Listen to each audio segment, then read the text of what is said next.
Right. Thanks very much. So yeah, thanks for the welcome, Aaron. And as Aaron pointed out, I work in a business school, which is perhaps not the most obvious home for someone that's developed a significant interest in born digital records and archives. But my engagement in this area and the communities that are interested in this really comes from the fact that for some time now, myself and a few other colleagues have been users of these materials in our research, primarily within an organizational context and the various born digital organizational records that organizations produce, and particularly email that has led us into the project that is ongoing at the moment, contextualizing email archives, and there's some information on the last slide about who's involved in that. Today's presentation, I don't want to present a paper as such or summarize the project. What I'd like to do is share some perspectives, some intuitions, and some thoughts on the practice of research with born digital collections. So as someone who has done some research using these materials, and as a group of people that have been talking to other researchers that have been using these sort of materials within our own community of scholarship, particularly business history and organizational history, we've sort of been developing some thoughts on how users might actually go about engaging with this material. So essentially what we're interested in is how users are actually going to engage with this born material once the grand challenges of privacy and copyright and security have been navigated and some form of access has been provided to the users. So our interest in machine learning and other related technologies has really come in downstream of that point where users get access to the material. It's how it can enable their discovery, but equally we're interested in non-machine learning based solutions and interfaces as well. And when we think about the nature of the practice historians are likely to engage in when they start working with this sort of material, they're likely to be faced with this. They're likely to be faced with some form of search window, whether it's one in a simplistic form like this, where they can enter in a simple search, or whether it's something more sophisticated that allows for advanced querying. They're likely to interface with the collections that they have access to via some form of research window. And indeed, that's an established way of dealing with digital collections. It's what we've incorporated into our own prototype for searching digital emails, and it's what other softwares like ePad use as well. It may be complemented with other visualizations and things like that, but often the central sort of anchor to a user's pathway through the material they're working with are these search windows. And while we think this is really useful, we wonder to what extent we can go beyond this, and to what extent we need to perhaps think about other ways in which users can engage with this sort of material. So, of course, when we think about users, we have to think about the fact that there is a diversity of them. And there are various typologies out there, and they could be focused on the extent to which a user is familiar with the particular topic or contents of a collection, or, as in the case of this particular categorization, their level of digital familiarity.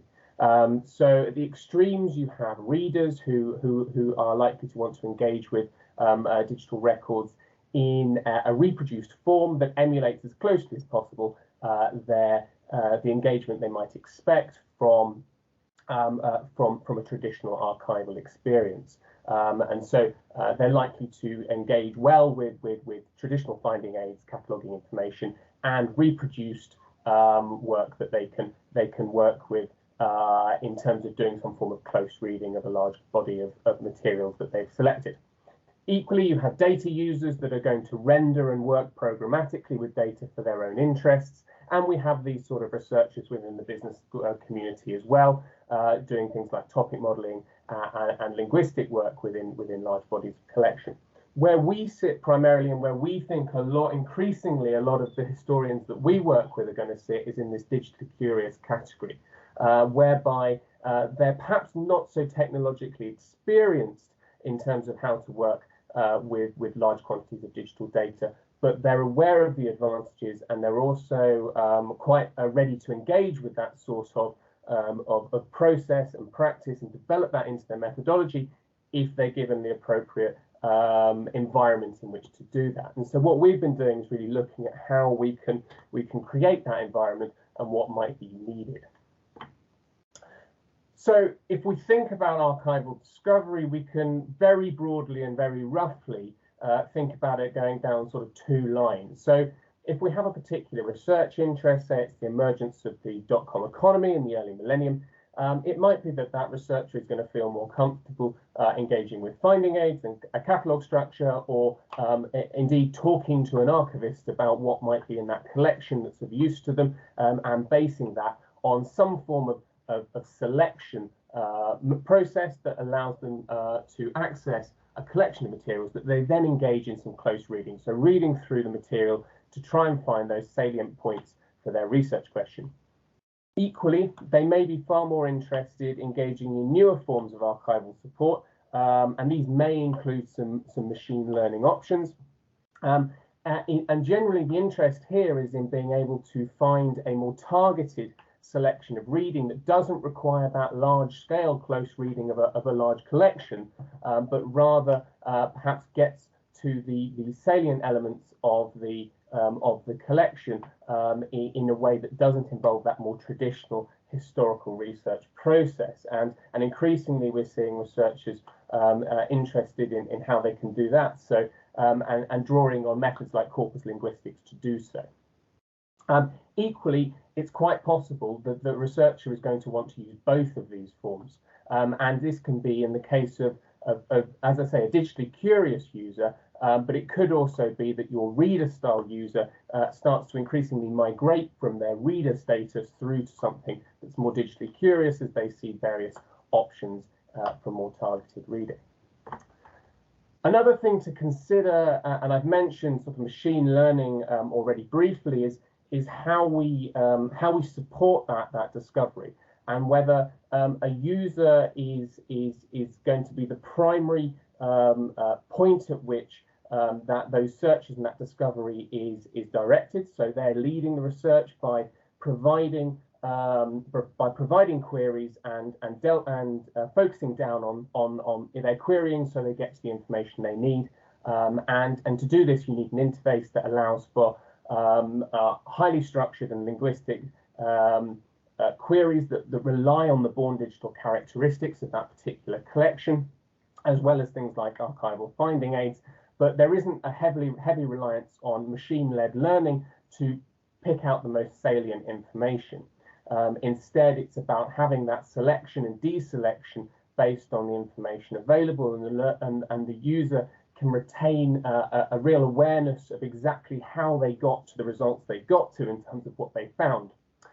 Equally, from the more machine-led side, it's possible that this can provide a more effective simple search, particularly for people coming into a research collection, an archive collection, perhaps with not a clear understanding of what's in it or what their question is, and may want to just search quite general queries and gain some interest.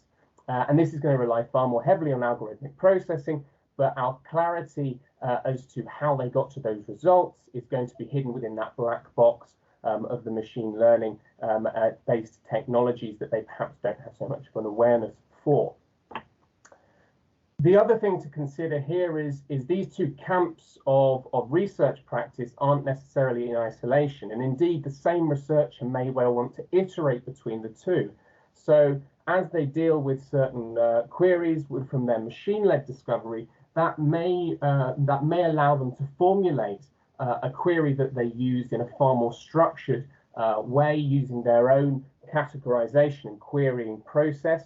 Equally, the querying process may lead to more general intuitions about the data that they search using a more machine-led discovery option. And this is something we're trying to incorporate into our own prototype to make sure users can iterate between these two forms. So I'm running out of time, but I just wanted to leave you with a few closing questions that we're still sort of cogitating over at the moment. And while there are some answers to this, we feel there are also questions that go on and require multiple answers and things. So how do we account for the different user groups and their diverse needs? We've already heard that archives are really stretched, and that's only going to increase as the scale of born digital material increases. So So how do we scope out these various different user groups and their needs while also dealing with all of the access issues upstream of providing these interfaces for users? Equally, what should the finding aids for born digital collections look like? To what extent should they stay tied to that search window? To what extent may they want to emulate more traditional equivalents? Finally, how can users best assist in making this access meaningful for them? So how can we engage more with users to make sure they're part of this process of building access and interfaces for access in the most meaningful way? That's everything from me. Thank you very much. Hopefully I've finished more or less on time.